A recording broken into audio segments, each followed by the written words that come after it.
Estamos hoy día con el Padre Carlos Rosel de Almeida, párroco de Nuestro Señor de la Divina Misericordia de Surco, canónigo por la Arquidiócesis de Lima, decano del Decanato 9 de la Arquidiócesis de Lima y amigo nuestro.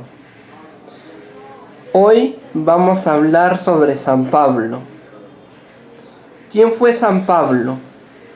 Qué buena pregunta, porque San Pablo es el apóstol de los gentiles, es el que llevó el evangelio a los no judíos. Sabemos que se llamaba Saulo, era de raza judía, de Tarso, formado en la escuela de Gamaliel, fariseo, y que tiene un encuentro con Cristo camino a Damasco, porque antes de ese encuentro él perseguía a los cristianos con buena intención, porque él quería ser fiel a la ley, pero no se había dado cuenta que Cristo es la plenitud de la ley. San Pablo nos enseña que todo cambia cuando nos encontramos con Jesucristo. Ese encuentro que tiene Pablo con Cristo camino a Damasco le cambió la vida, comenzó a ser el apóstol de Cristo y comenzó a proclamar a tiempo y a destiempo que Jesús es el único que salva.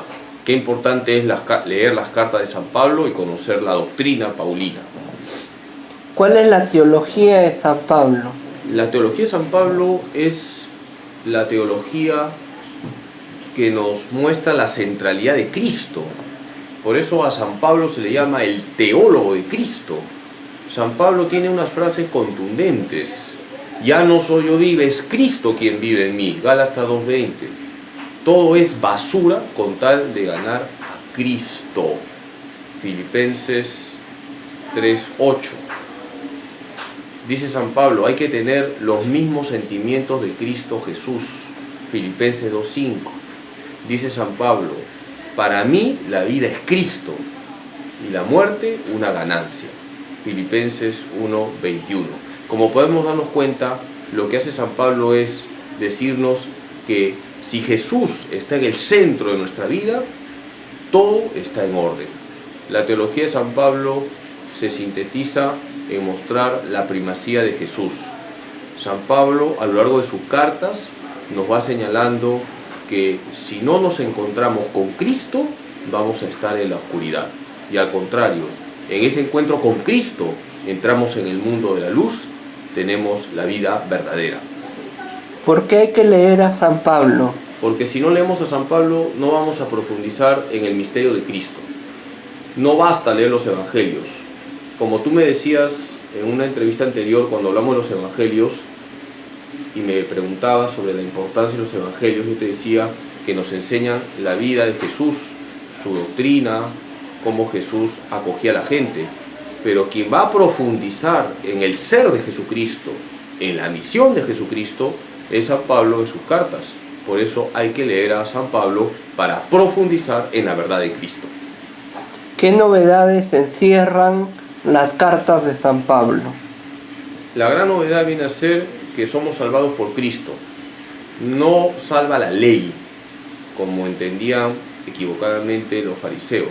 Lo que nos salva es Cristo. Por eso San Pablo en la carta a los Romanos, capítulo 6, dice que a través del bautismo morimos con Cristo, somos sepultados con Cristo y resucitamos a una vida nueva. San Pablo va a remarcar que solo Cristo y nadie Cristo es el que salva.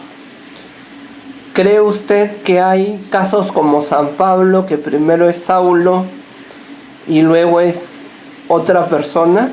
Todos, se convierte, todos. Se transforma, crece espiritualmente como otra persona. Todos estamos llamados a ser como San Pablo, porque todos somos pecadores.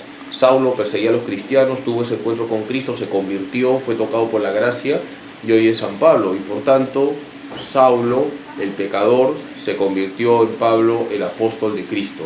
Por eso leamos las cartas de San Pablo para conocer quién es Jesús y para imitar a Jesús. Decía San Pablo en 1 Corintios 11:1, imítenme a mí como yo imito a Cristo. Que el Señor les bendiga en nombre del Padre, del Hijo y del Espíritu Santo. Fue el Padre Carlos Rosel de Almeida. Gracias.